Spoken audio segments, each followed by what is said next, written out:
I know that many of you are balancing your life, your faith, your family, and even launching a business.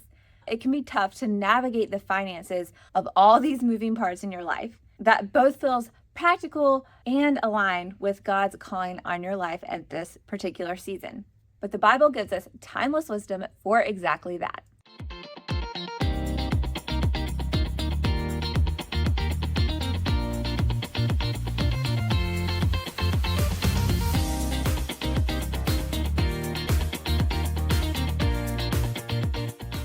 Hey friends, today I want to share with you 4 biblical principles about finances that have completely changed the way I approach my business, my life, and just in general contentment with the Lord and the provision that He's given me. That is a winning piece of thing that God gives me. It has changed the way I approach money and my finances. And if you've ever felt stressed or unsure about how to handle money as a Christian, specifically a Christian entrepreneur, this is why we are talking about it today. These principles are grounded in scripture. By the end of this episode, I hope you will feel so inspired to tackle your business, tackle your finances, and see how God can provide. Okay, principle number 1, we're getting straight to it: stewardship. Recognizing God owns everything. In 1 Chronicles 29:11, God says, "Yours, Lord, is the greatest, and the power, and the glory, and the majesty, and the splendor, for everything in heaven and earth is yours." This scripture reminds us that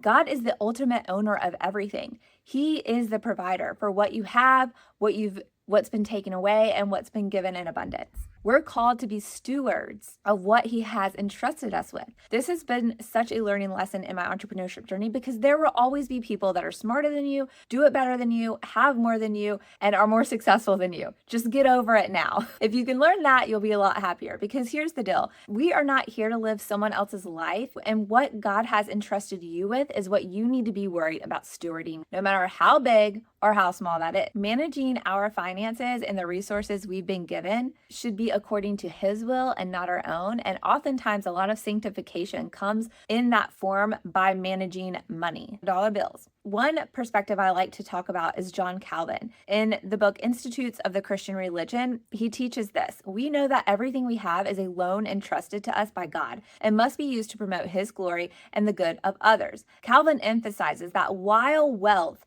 is not inherently sinful, money is not inherently sinful, it must be used responsibly. We are accountable to God for how we steward what He's provided to us. And our use of that wealth should reflect His purposes and not our own. And that is such a hard lesson, because we work so hard in this world to survive and to make ends meet, especially in today's economy. So it's hard to not grip what's been given to you. But if we were to have open hands, how different would our life look? This is what we're talking about today. What does God say about that? A Thrive in Financial study found that 79% of Christians who actively view their finances as stewardship, which is a different way of looking rather than possession, reported greater financial peace and satisfaction. Furthermore, 68% said that they felt less anxiety when they intentionally aligned their finances, their financial practices, with biblical principles of stewardship. God speaks a lot to how we are to steward provision that's been given to us, how we're to steward the abundance He's provided in our life.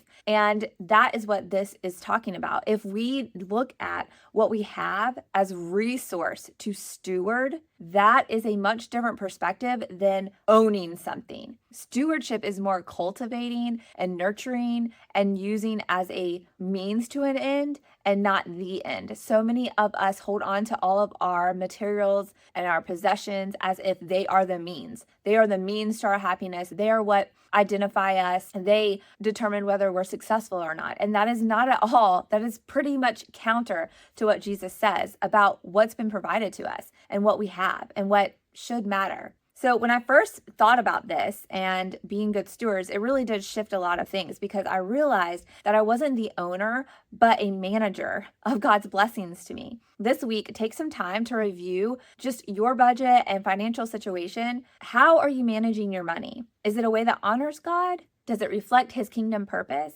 Reallocate resources so that you are reflecting more of God's stewardship principle and doing well with what's been given to you. so that you can see that multiply, not for your glory, but for His. And when we think about that, even when it comes to dollar bills and not just physical things that we own, how different would our world look if all those who had abundance and wealth and monetary success, how would that look in our world? How different would our world look if people considered what's been given to them as a way and a means to serve? That is very different. And it also makes you excited because you're like, man, the more that's been given to me, the more I can give to others, because that is God's principle. And that helps us support our communities, support the needs that are around us, and further glorify God instead of ourselves. Principle number 2 is contentment, learning to be satisfied in all of our circumstances. You knew I was going to go there. Philippians 4:11 says, I have learned to be content whatever the circumstances. Contentment doesn't come from wealth or possessions, but from trusting in God's provision. Paul writes this from prison, showing us that peace and satisfaction aren't tied to financial security. They're rooted in a deep reliance on God. Jesus did not own a single thing. Everything that he had was by the good nature of those who he went to visit and who he impacted. He didn't own a house. He didn't have a bunch of material possessions loaded up on donkeys everywhere he went.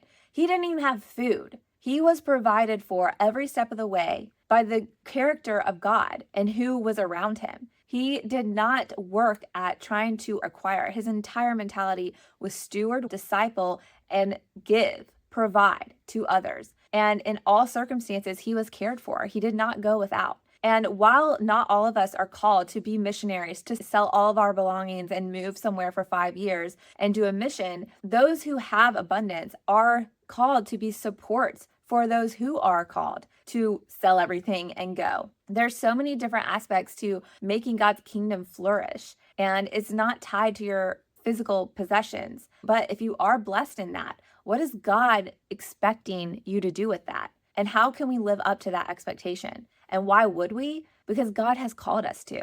According to a study by the Harvard Business Review, individuals who practice gratitude and contentment are 25% more likely to experience high life satisfaction. In Summa Theologica, Thomas Aquinas argues, man's happiness does not consist in wealth, for wealth is a means, not an end. Aquinas teaches that wealth is often pursued as the end goal, like I mentioned, but it leads to so much dissatisfaction because no amount of money can fulfill our deepest desires. True contentment, according to Aquinas, is found only in God, and that is what Jesus continually points to. The desire for wealth can lead to endless toil, hustling, being burnt out, all these key terms we hear now, but contentment brings spiritual peace, and contentment is much different than happiness. It's like happiness and joy. They're not the same. Happiness is fleeting, joy is satisfaction. Joy is everlasting. And that's a contentment we get not from our material wealth,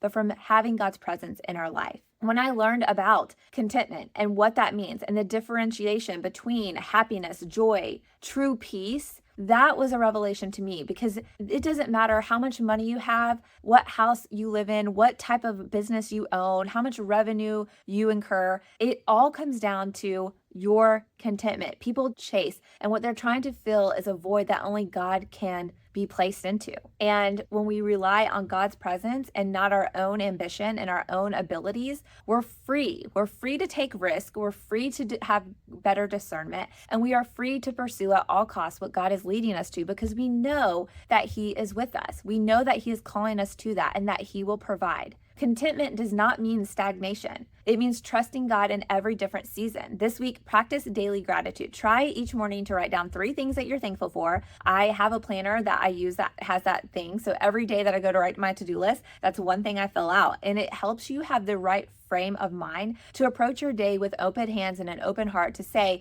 there's so much gratitude in my life and in my heart right now that today is a day to serve. And how different my day is when I do take that into account first thing. The next one is Principle number 3, which is generosity, the freedom of giving. So in Acts 20:35, it says, "It is more blessed to give than to receive." Most of us know this verse. Generosity is at the heart of the gospel, and Jesus modeled it through his entire life and ultimately dying for us. When we give freely, we reflect God's own nature, and we break free from that grip that money has over our lives, our material possessions have over our lives. That's why this whole minimalist lifestyle, soft living, that's the new key term right now, soft living. It's all about taking things slower, being present, and being more simplified. Why? Because the constant inundation and stimulation that we get from our digital world, our physical world, all of it at the same exact time has been wreaking havoc on the health of our brain, of our heart, of our spirit. And you can see that play out all around you.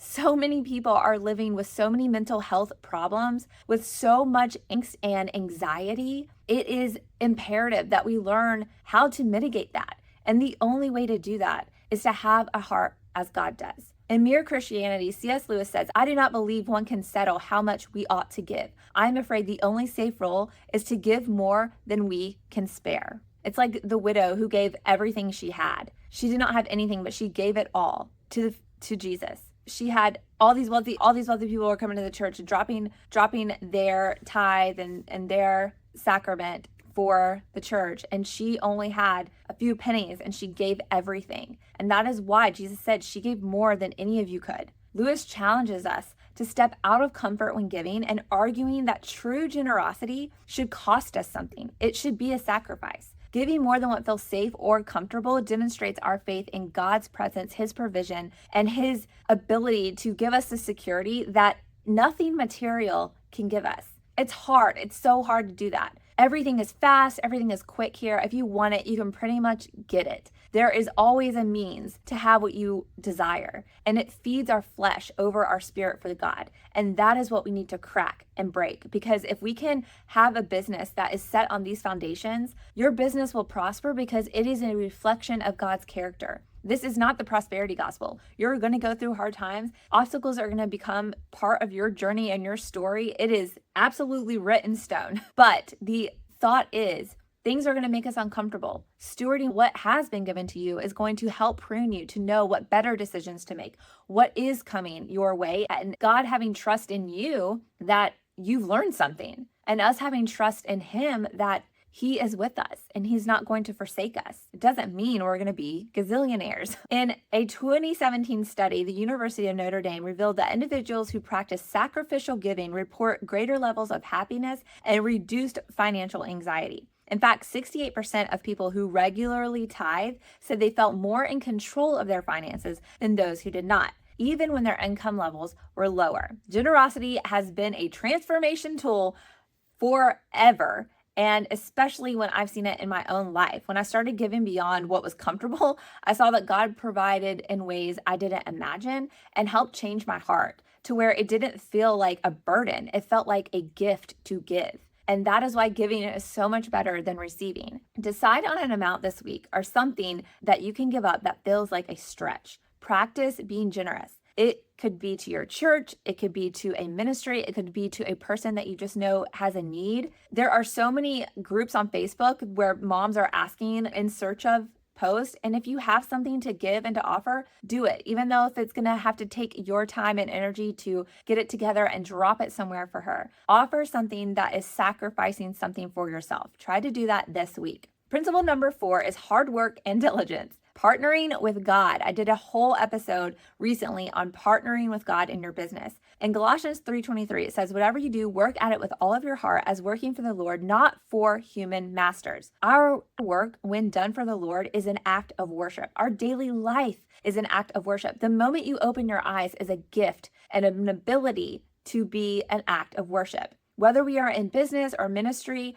or raising a family, diligence in our labor affects our partnership with God in advancing his kingdom and advancing our life and advancing his glory. Martin Luther, in his teaching on vocation, wrote, "The maid who sweeps her kitchen is doing the will of God just as much as the monk who prays, not because she may sing a Christian hymn as she sweeps, but because God loves clean floors." Luther emphasized that all work is sacred, whether it's running a business, raising children, serving in ministry, cleaning up. When done for God's glory, all of labor is an act of love and worship. A Gallup survey found that 85% of people who find purpose in their work report higher levels of job satisfaction and an overall life contentment. When people view their work as a calling, not just a job, they are more likely to experience fulfillment no matter the field they work in. I have a perfect example of this. My neighbor does not need to work. They are good stewards of their finances. They are fine, but she feels called to work at a specific place in our town because she specifically just wants to be able to witness to people and to have an outlet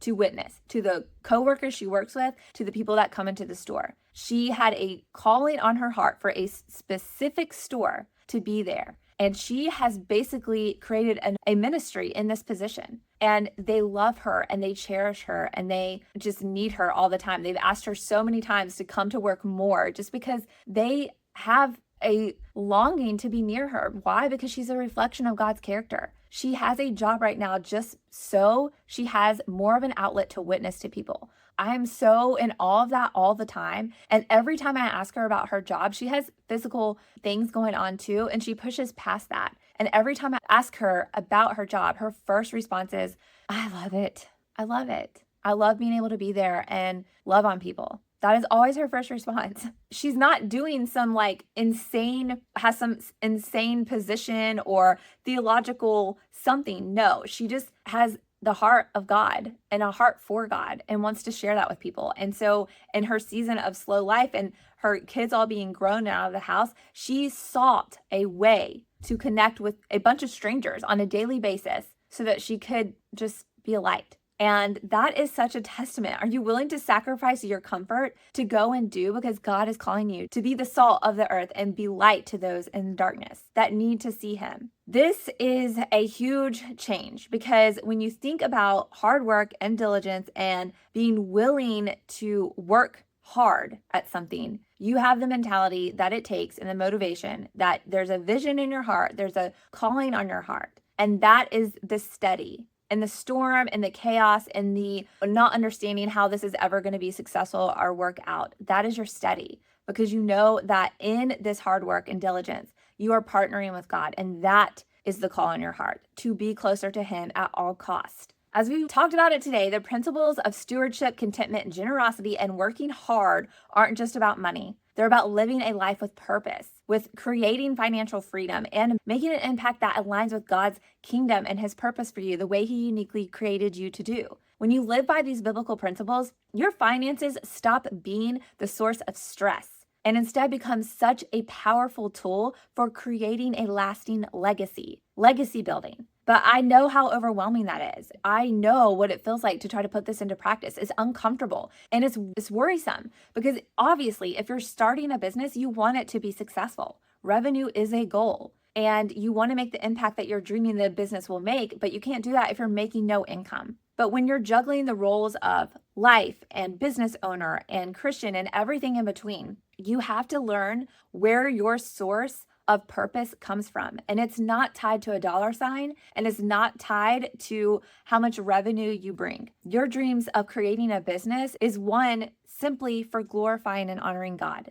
That's what your business is for. That's what your ministry is for. And if you are stewarding that purpose well, you are going to be able to provide for your family. You are going to be able to leave a legacy that matters. You're going to figure out how to pivot, how to grow, how to make a change, how to make the right decisions because you're partnering with God. And that is not going to be left with no return. Even if your business fails, even if your ministry garners no impact, I don't think that's going to happen, but our expectations will be adjusted at some point in your journey through this. And the main goal is to stay focused on the Lord and to know what he expects of you with what has been given to you. Steward the small so that you can handle the big and be prepared for it. That is what he's sanctifying you for. I'm so excited and fired up about this season because there's so much opportunity to create opportunity and to create an impact and an influence through what God has called you to do.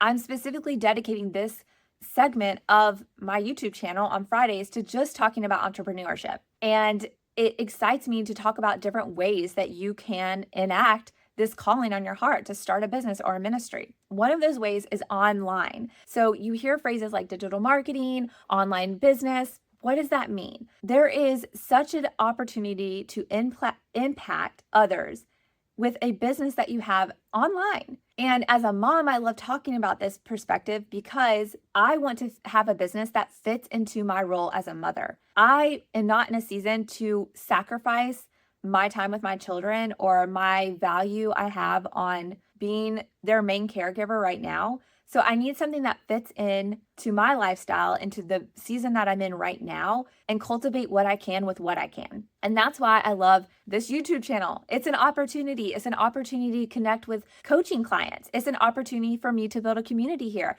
And maybe one day this YouTube channel will be monetized, and that will be an income, a source, and an opportunity for my family. And how amazing would that be? And there are so many iterations of how to create an online business. And I want to take a moment to talk about the Legacy Builders program, which is something that I have gone through and have learned how to create an online business that leverages my time and my skills and doesn't require me to be overworked with trying to run a business and be a mom at the same time. It's a program that now I have the right to offer as well, and I want to offer that to you guys. The purpose of the Legacy Builders program is to teach you the online digital marketing skill set. This is a transferable skill set. So once you learn this skill set, you can use it to implement into any type of business you want to create, because marketing is needed for any and every single business or ministry you want to start. No one is going to know about your business or your ministry if you don't know how to make it marketable. And the Legacy Builders program teaches you that with up-to-date information and a way to build a business from scratch like that with copy and paste methods and built out programs that actually do not cost you anything. And that's what's amazing. It will cost you to buy the program to learn it, but what they teach you to implement will not cost you anything.